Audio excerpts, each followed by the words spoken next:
Today, we have this big single turbo MK5 Supra in for a dyno tune. Or so we thought. After looking closely at the car, the team noticed a laundry list of things that needed to be fixed before we do any tuning. So let's take it over to the newest member of the Circuit Demon crew, Tony. We got the turbo kit coming off. It had the big single turbo on it, but apparently we're the third shop to have it in, and whoever messed with it before just did a totally horrible job. And the guy came in for a tune, thinking he was going to get a tune, and this thing needs a lot of work. So right now we're just stripping the turbo kit off of it, seeing what we need to do to it, fix the leaks. Had a major oil leak, and yeah, stripping her down and seeing what we got. It didn't even tighten the oil line. Yeah, no, she just spans by hand. Is that just a melted plastic? They melted something on there.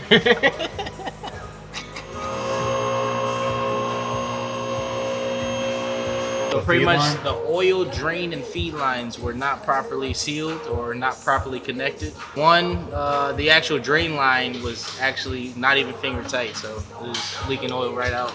Yeah, it's coated. It's coated, all the lines, and then pretty much the drain line that goes into the block, it's supposed to be threaded and tapped, so it, properly seals and not leaks oil, but it looks kind of crooked, so I gotta get to it, but it looks like it's not done properly. We're gonna get this down pipe. Once we got the oil leaks under control and a few other small things buttoned up, it was finally time for the dyno.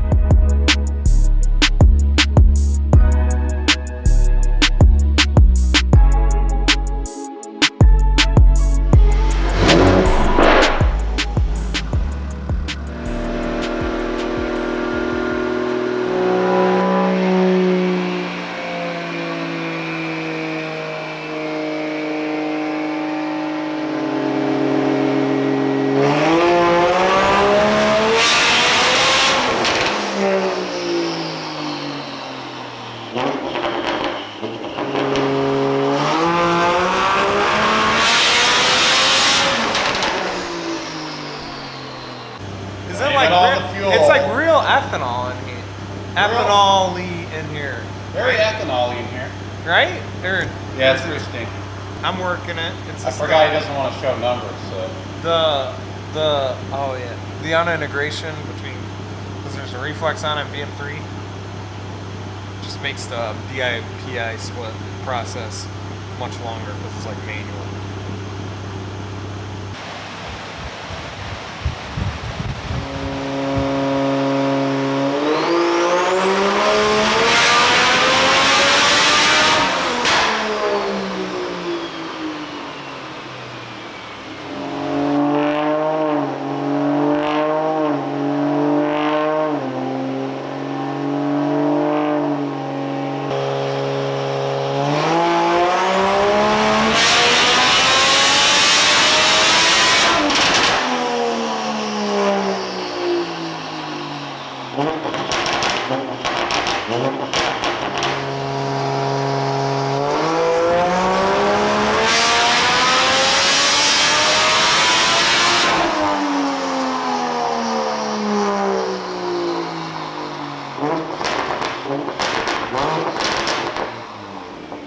How's she doing?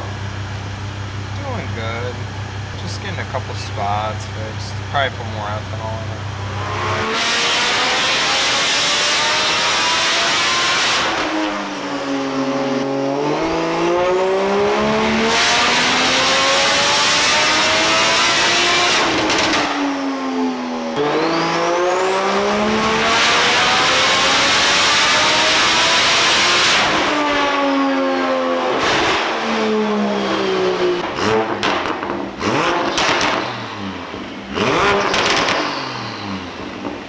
Look at that torque. I just had a 650 Newton meter torque limit on it and just hung out right there.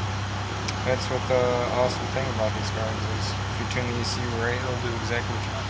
I just got a little bit of exhaust, a little bit of Vanos moving around, which I'm not really concerned with right now, but more power, probably another 100 horsepower.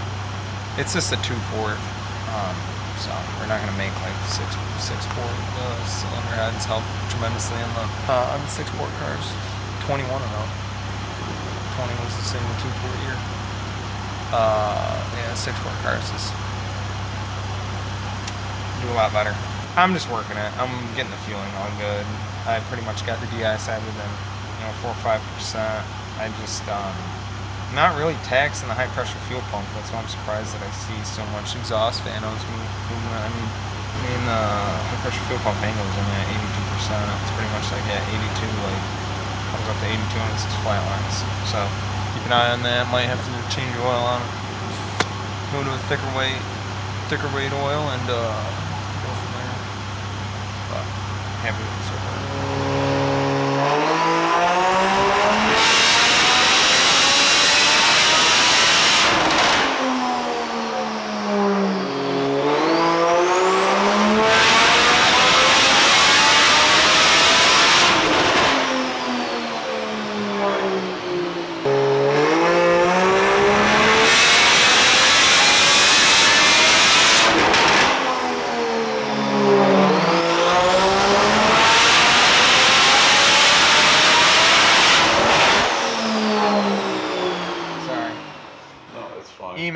Emails, because he's Emails. busy. He's busy.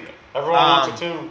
So, what I was saying, the proper way, so this is on BM3 with reflex. It does not have, DME has no control over port. The reflex does not talk to the DME, only via the CAN bus that the flex sensor is outputting the reflex, and then that through CAN bus is outputting to the AMA side. That's the only correlation between the two.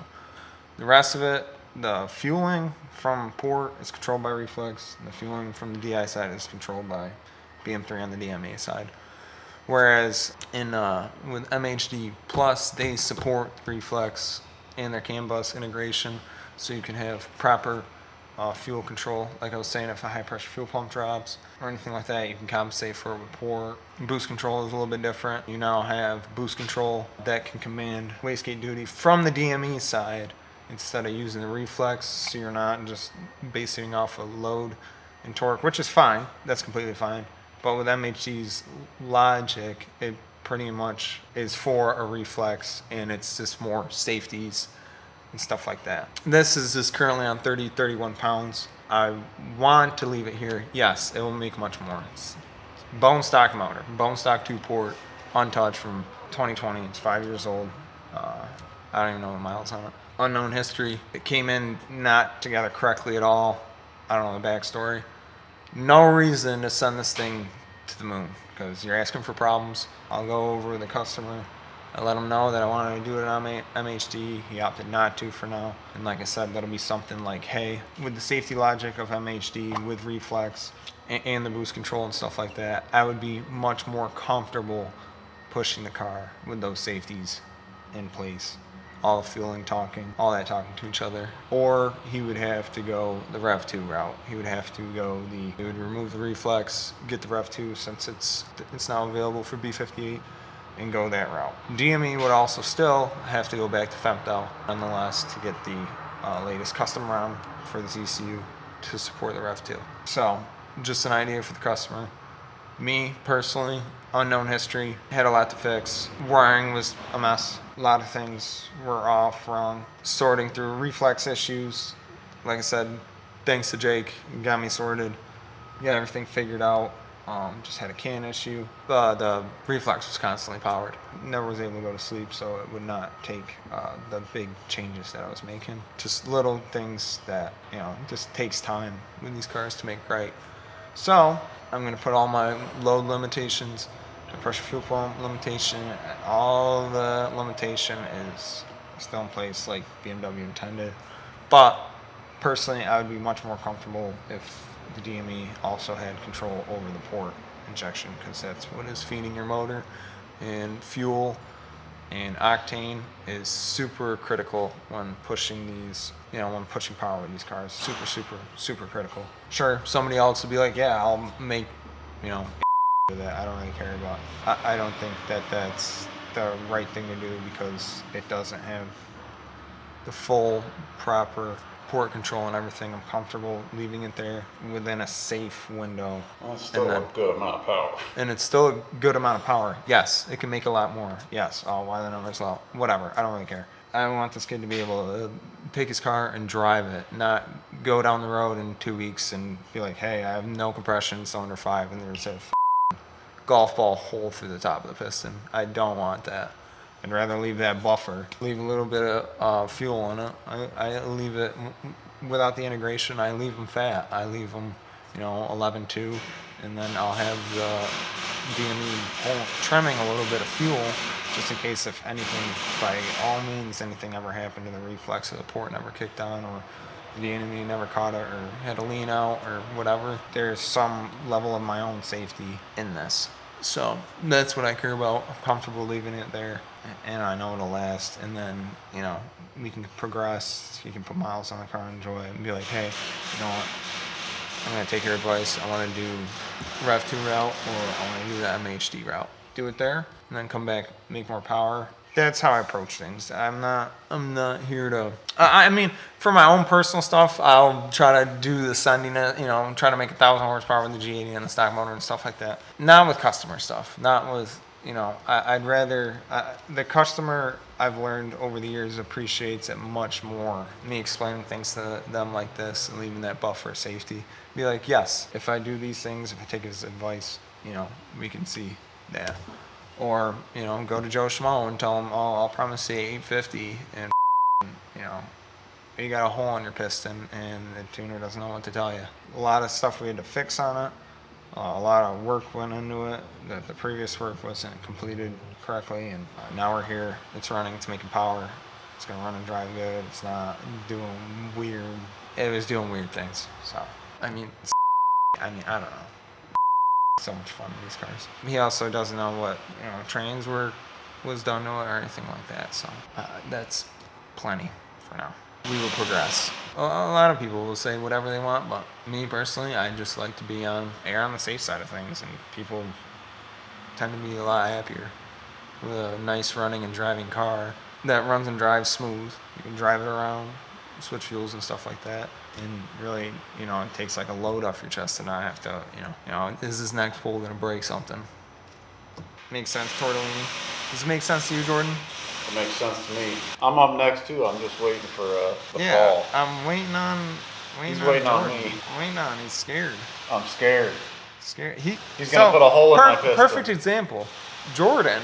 Me? Has a 5-speed that's been running at, because he was scared to break the 5-speed for the last 10 years. So it's only been like 13, 14 pounds of boost on a built motor, FP Blue and stuff. On a nice motor. That's a little conservative, but that's, that's fun power.